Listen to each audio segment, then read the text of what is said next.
ชีวิตเกิดมามีค่าเหมือนกันทุกคน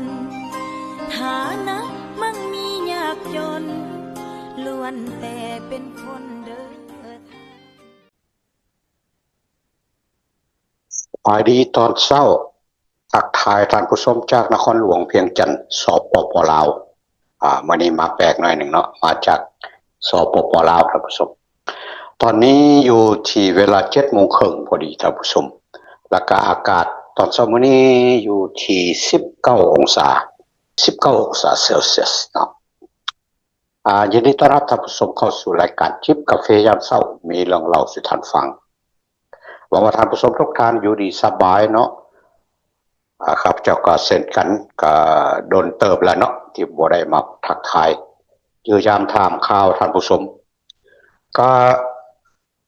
ด้วยความยินดีเป็นที่สุดเนาะที่ได้มาพบกับท่านผู้ชมอีกเทื่อนึงก็เป็นรายการพิเศษท่านผู้ชมมีเรื่องเล่า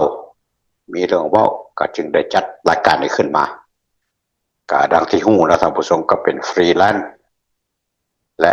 ก็บ่มีสปอนเซอร์ว่าซั่นๆจัดตามที่อารมณ์จะพาไปตามใจผู้จัดท่านผู้ชมมื้อนี้จะพาท่านมาที่นครหลวงเวียงจันทน์สปป.ลาวก็คือประเทศลาวท่านผู้ชม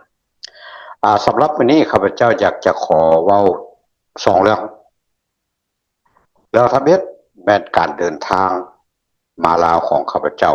กับคณะเนาะเพื่อภารกิจมนุษยธรรมก็คือมามอบโรงเรียนครับที่ว่าแล้วกันเนาะก็ดังที่หลายท่านรู้จักก็ปีนี้เฮาจะไปมอบโรงเรียน2หลังอยู่ที่แขวงหัวพันเนาะอยู่เมืองสบาและก็เมืองแอดก็ดังที่ท่านผู้ชมที่ติดตามก็รับทราบไปแล้วเนาะแล้วเรื่องที่2ที่ข้าพเจ้าคิดอยากเว้าหั่นแม่นเกี่ยวกับเรื่องกองประชุมพบปะคนเชื้อชาติลาวที่ดำรงชีวิตอยู่ต่างประเทศข้างปฐมฤกษ์ท่านผู้ชมที่นครหลวงเวียงจันทน์สิเป็นอะไรเฮาติดตามฟังต่อไปเนาะท่านผู้ชมที่รักแพงข้าพเจ้าเว้าเสมอมาเนาะว่าข้าพเจ้าเป็นตัวแทนของพวกท่านนำความหวังดีของพี่น้องคนเชื้อชาติลาวเฮาที่อยู่ประเทศแคนาดาเว้าเฉพาะก็คืออยู่ที่นครมอแรนมาสู่เด็กน้อยที่ด้อยโอกาสท่านก็คงจะรู้ดีแล้วนะว่าในเวลาในแต่ละปีพวกเขาร่วมกันระดมทุนเพื่อปลูกสร้างโรงเรียนหลังใหม่เพื่อมอบให้เด็กน้อยในเขตซอกลีหรือว่าอยู่ในเขตที่ว่าลำบากทุรกันดารในสปป.ลาวโดยบ่ได้เฉพาะเจาะจงท่านผู้ชมว่าอยู่เขตใดเขตหนึ่งพวกเขาเลือกบ่อนที่มีความต้องการแท้ๆพวกเขาฮู้ได้แนวใดท่านผู้ชมทุกๆโครงการของพวกเขา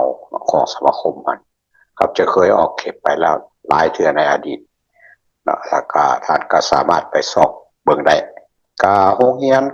ที่พวกเขาสร้างมันจะเป็นโรงเรียนประถมขั้นพื้นฐานท่านผู้ชมอาจจะว่าก็ประถมสมบูรณ์เนาะบางแห่งก็เป็นป.ต้นซ้ำเนาะโรงเรียนจะเป็นแบบธรรมดาเนาะแต่ว่าได้มาตรฐานตามกระทรวงศึกษาพวกเขาจะบ่ปลุกหรูหราเนาะมีแอร์มีพัดลมอย่างต่างๆนี่เพราะว่าบางแห่งไฟฟ้าก็บ่มีท่านผู้ชมก็ดังที่ท่านผู้ชมหลายท่านก็ได้รับรู้ไปเนาะก็ถือว่าเป็นโรงเรียนที่ได้มาตรฐานตามกระทรวงศึกษาน่าทนทานหนาแน่นทนทานเนาะเช่นว่าหลังคาก็เป็นโครงหลังคาเหล็กแล้วก็ก่อโดยฝาจะเป็นดินบล็อกหรือว่าดินจีแต่ส่วนใหญ่จะเป็นดินบล็อกหน้าต่างส่วนใหญ่เขาจะเป็นขอบเหล็กเพราะว่าเพื่อทนทานต่อบางแห่งมีปลวกมีแมงกัดหลายครับเป็นไม้อาจจะบ่ทนทานแต่ว่าคันเอาใส่เหล็กคันจะทนทานกว่าแต่ก็ขึ้นกับสภาพขึ้นกับแต่ละท้องถิ่นท่านผู้ชมก็คือดังที่ฮู้ไปเช่นว่าบางบ่อนบ่สามารถจะใช้บ่มีไฟฟ้าจะไปไปเชื่อมไปต่อเหล็กใส่เข้ากันก็เฮ็ดบ่ได้ก็ดังนั้นก็จึงได้ใช้ไม้แต่ไม้จะเป็นไม้เนื้อแข็งท่านผู้ชมวันนี้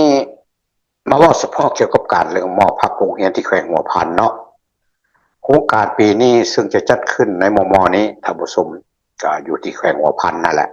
ปีนี้พิเศษพวกเขาระดมทุนได้หลายและก็สามารถปลูกโรงเรียนได้ถึง2หลัง เป็นโรงเรียนประถมสมบูรณ์อยู่ที่บ้านน้ำแห้งเมืองซบเปาแขวงหัวพันและก็ที่บ้านห้วยหมอเมืองแอดแขวงหัวพันเช่นกันเนาะโดยที่บ้านน้ำแห้งนั้นพวกเขาได้รับทุนที่มาจากประเทศสหรัฐอเมริกาท่านผู้ชมก็เป็นมีผู้หวังดีเนาะเพิ่นก็เป็นคนเชื้อสายลาวเฮานี่ล่ะที่เคยอยู่เวียงจันทน์เคยอยู่ลาวเฮานี่มาก่อนแล้วเพิ่นไปอยู่อเมริกาเพิ่นได้ไปตั้งมูลนิธิขึ้นมามูลนิธินั้นชื่อว่า The Sun Foundation for Laotian Children Limited จากเมืองคาร์บอนเดลรัฐอิลลินอยส์ประเทศสหรัฐอเมริกาเนาะอันนั้นเป็นผู้ให้ทุนท่านผู้ชมและอีกหลังหนึ่งอันนั้นได้จากการระดมทุนของพี่น้องคนเชื้อสายลาวเฮาที่อยู่นครมอนทรีออลโดยเฉพาะเนาะก็คืออยู่ประเทศแคนาดาท่านผู้ชมที่ร่วมแรงร่วมใจกันจัดงานหารายได้ในโอกาสต่างๆเป็นอย่างครับเจ้าจึงว่าในโอกาสต่างๆท่านผู้ชมก็ข้าพเจ้าอยากขอว่าอย่างเช่นว่างานเฟสติวัลลาวเป็นซัมเมอร์เฟสติวัลคนก็มาก็เป็นหมื่นพุ่นละท่านผู้ชมก็พวกเขาก็ไปจัดบูธแล้วนั่นก็เป็นบูธพระเวทก็เป็นบูธที่ยิ่งใหญ่ประจำปีของคนเชื้อสายลาวอยู่ที่นครมอนทรีออลทุกคนคงจักดีเนาะนอกนั้นก็จะเป็นการจัดงานราตรีการกุศลหรือเพิ่นเรียกว่าพาเข้าการกุศลท่านผู้ชมกับพาเข้าการกุศลนี่ก็เป็นการร่วมแรงร่วมใจของพี่น้องคนเชื้อสายลาวเฮาเนี่ยออกอาหารเจ้าศรัทธาเพิ่นในจิตใจเอื้ออาทรที่ยิ่งใหญ่สุดท่านผู้ชมข้าพเจ้าเคยออกมาขอผู้ใดเพิ่นก็เฮ็ดให้ตัวอย่างว่าข้าพเจ้าขอเจ้ามองสิเพิ่นก็เฮ็ดให้เป็นกระตุกข้าพเจ้าต้องการนั่นซุปปูสิเพิ่นก็ให้เป็น2หม้อใหญ่ก็หมายถึงว่าอาหารนั้นจะต้องเพียงพอกับคนประมาณ400คนท่านผู้ชมข้าพเจ้าออกมาขอหลามสิก็มีผู้บริจาคซึ่งสมาคมมันบ่ได้จ่ายเงินให้เพิ่นเลยเพิ่นใช้เงินของเพิ่นเองไปซื้อเครื่องซื้อของมาปรุงแต่งหันบ่ละยกมาส่งมื้อบุญมื้องานอีกอันนี้คือน้ำใจที่สูงส่งของพี่น้องคนเชื้อสายลาวเนาะข้าพเจ้าภูมิใจแล้วก็กล้าเว้าได้เสมอว่าน้ำใจที่เป็นกุศลอันยิ่งใหญ่ของพี่น้องคนเชื้อสายลาวนี่มีตลอดมาท่านผู้ชมก็คือดังที่ว่าไปเนาะปีนี้เฮาสามารถปลูกโรงเรียนได้2หลังปัจจุบันนี้กำลังปลูกสร้างอยู่เนาะก็คาดว่าจะสำเร็จภายในมม.นี้เพราะว่าพวกเฮากะมื้อมอบภาพแม่นวันที่13อยู่ที่บ้านน้ำแห้งแล้วก็วันที่15อยู่ที่เมืองแอดบ้านห้วยหมอท่านผู้ชมอีกเรื่องนึงข้าพเจ้าขอเว้าถึงกองประชุมพบปะคนเชื้อสายลาวที่อยู่ต่างประเทศข้ามปฐมฤกษ์ที่จัดโดยกระทรวงต่างประเทศกรมพัวพันคนเชื้อสายลาวอยู่ต่างประเทศร่วมกับศูนย์การอาสังสรรค์ข้าพเจ้าได้รับเกียรติถูกเชิญเข้าร่วมกองประชุมดังกล่าวนี้เนาะภายใต้คำขวัญเพิ่นว่าฮักบ้านเกิดมีคนเชื้อสายลาวจากประเทศต่างๆถึง13ประเทศท่านผู้ชมข้าพเจ้าบ่ชื่อหมดทุกประเทศเท่าที่ฮู้ก็ที่ชื่อได้ก็มีประเทศอเมริกาแคนาดาฝรั่งสวีเดนญี่ปุ่นเยอรมันเท่าที่ฮู้ตรงนั้นก็ประเทศอื่นๆอีกต่างๆนี้เนาะข้าพเจ้าก็บ่สามารถจะเล่าคืนหมดที่13ประเทศถือว่ามีความสำเร็จท่านผู้ชมเพราะว่ามีคนลาวที่ไปดำรงชีวิตอยู่ต่างประเทศมาร่วมประชุมในครั้งนี้เกือบ500คนท่านผู้ชม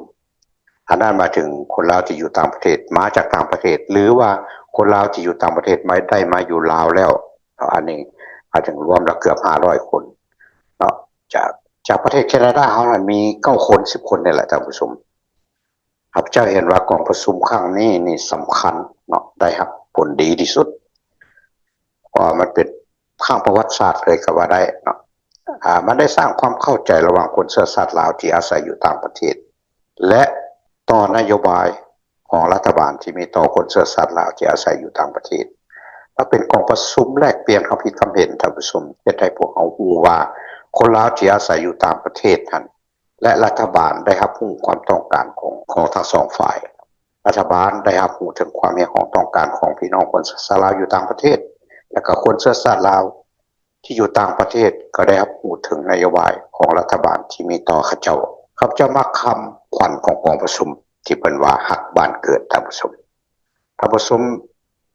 คำว่าฮักบ้านเกิดนะเป็นคำเว้าที่ม่วนหูทุกคนมีที่เกิดมีบ้านเกิดและก็มีจิตใจผูกพันอยู่กับที่เกิดแห่งที่ตัวเองเกิดเสมอข้าพเจ้าเข้าใจว่าการฮักบ้านเกิดนั้นมันแสดงออกได้หลายวิธีข้าพเจ้าคิดว่าฮักบ้านเกิดที่เป็นรูปธรรมควรเฮ็ดแนวใดเนาะท่านผู้ชมลองฟังเบิ่งนะอันเป็นแนวคิดของข้าพเจ้าเองการที่ท่านชวนพี่ชวนน้องมาเยี่ยมยามบ้านเกิดเมืองนอนหรือว่าถ้าใดที่ว่ามีลูกมีหลานที่เกิดอยู่พุ่นยังบ่ทันฮู้ว่าเมืองลาวเป็นอะไรกับสักส่วนเขาเจ้ามาเบิ่งทุกคนที่มาครับเจ้ากล้าเว้าได้เลยจาก 99.9% ที่ว่ามักอยากกลับคืนมาอีกสิ่งเหล่านี้ก็ถือว่าเป็นการฮักบ้านเกิดท่านผู้ชมบ่เพียงเท่านั้นเนาะยังพากันมาขุดน้ำบ่อก่อศาลาปลุกโรงโรงเรียนย้ายเครื่องย้ายของให้เด็กน้อยกำพร้าว่าเด็กน้อยที่ด้อยโอกาสเด็กน้อยชนเผ่าในเขตทุรกันดารในเขตซอกนี้อันนั้นก็เป็นการฮักบ้านเกิดคือกันท่านผู้ชมแต่อยู่พวกเราแสดงความมีน้ำใจเอื้ออ้อมอารีความกรุณาปราณีที่เกิดจากใจเฮาเองเนาะอันนั้นเป็นการแสดงออกที่เฮาบ่ฮู้สึกตัวว่าเฮาฮักบ้านเกิดว่าซั่นซะนอกนั้นเนาะท่านผู้ชมที่สำคัญอยู่ในระดับหนึ่งนั่นก็คือแม่นักธุรกิจผู้ที่เพิ่นมีทุนมีฮ้อนมีเงินมีคำเนาะก็นำทุนนำฮ้อนแล้วนั้นมาลงทุนเนาะสร้างสาพัฒนาสร้างเวียกสร้างงานเรานี่เป็นต้นข้าพเจ้าคิดว่านี่คือการฮักบ้านเกิดที่เป็นรูปธรรมท่านผู้ชมพร้อมเดียวกันนั้นทางรัฐบาลเพิ่นก็เบิ่งแยงให้ความสะดวกหลายด้านเช่นว่าการออกวีซ่าเข้าออกได้หลายเทื่อเป็นต้นเนาะท่านผู้ชมอันนี้เพิ่นก็ให้ความสะดวกดังนั้นเพิ่นก็ยังศึกษาค้นคว้าที่ว่าจะให้เอกสิทธิ์หรือว่าคุ้มครองในสิ่งที่คนเชื้อชาติลาวเฮาควรได้รับอันนี้ก็นับมื้อนับดีขึ้นท่านผู้ชมนี่ก็ย้อนกันเว้าจาแลกเปลี่ยนความคิดความเห็นหรือว่าโอ้ล้มกันพวกเราจะค่อยฮู้รัฐบาลเพิ่นก็ฮู้ความที่เฮาต้องการของพวกเราที่อยู่ต่างประเทศว่าพวกเขาอยู่ต่างประเทศก็ฮู้ว่าทิศทางหรือนโยบายของรัฐบาลเพิ่นมีต่อพวกเราแนวใดในคันเฮาบ่เว้ากันมันก็บ่เข้าใจกันท่านผู้ชมกองประชุมข้างปฐมฤกษ์นี่ได้ถือว่าได้ผลสำเร็จอย่างยิ่งใหญ่และข้าพเจ้าก็หวังว่าจะมีเทื่อต่อไปเนาะและก็หวังว่าพี่น้องคนเชื้อชาติลาวจะเข้าร่วมให้หลายกว่านี้ท่านผู้ชมอยากแปลงพวกเฮาเชื้อชาติลาวอยู่แคนาดาได้เฮ็ดสืบมาอย่างต่อเนื่องในการร่วมจิตร่วมใจกันระดมทุนมาปลูกโรงเรียนปลูกคลินิกขุดน้ำบาดาลท่อน้ำฤทธิ์ไม่อย่างต่างๆนี่แหละคือโรงเรียนนี่ก็ได้ปีละหลังนี่ก็เป็นที่น่าภาคภูมิใจเนาะท่านผู้ชมปัจจุบันในพวกเราปลูกได้14หลังละสุขศาลา2หลังแล้วก็อื่นๆอีกเช่นว่าการต่อไฟฟ้าขุดน้ำบาดาลเข้าซอยเหลืออุปกรณ์การแพทย์การศึกษาเนาะบริจาคผ้าห่มกันหนาวเครื่องนุ่งห่มต่างๆนี่เนาะท่านผู้ชมก็คือการฮักบ้านเกิดของพวกเราที่แสดงออกอย่างเป็นรูปธรรมมาฮอดนี้รายการจิบกาแฟยามเช้ามีเรื่องเล่าสู่ท่านฟังสำหรับมื้อนี้ก็ได้สิ้นสุดลงท่านผู้ชมอย่าลืมกดไลค์กดแชร์กดติดตามเนาะบ่ได้เงินได้คำอย่างดอกท่านผู้ชมสิ่งที่ได้ก็คือกำลังใจอาจจะเป็นอยู่ใน YouTube Facebook หรือว่า IG เนาะ IG ก็คือ Instagram พวกนั้นก็สามารถสอบหาได้เนาะตีเข้าไปแล้วสื่อสมพรสมรแก้วท่านจะเห็นเนาะสุดท้ายนี้ขออวยพรให้ท่านผู้ชมทุกท่านจงอยู่ดีมีสุขสมหวังสำเร็จทุกหน้าที่การงานเนาะพากันรักษาสุขภาพเนาะท่านผู้ชมขอขอบใจฮักคนอุทิศตนยอมเสียสละส่วนสู่ผู้ที่ด้อยกว่าให้ความเมตตาเป็นบุญกุศล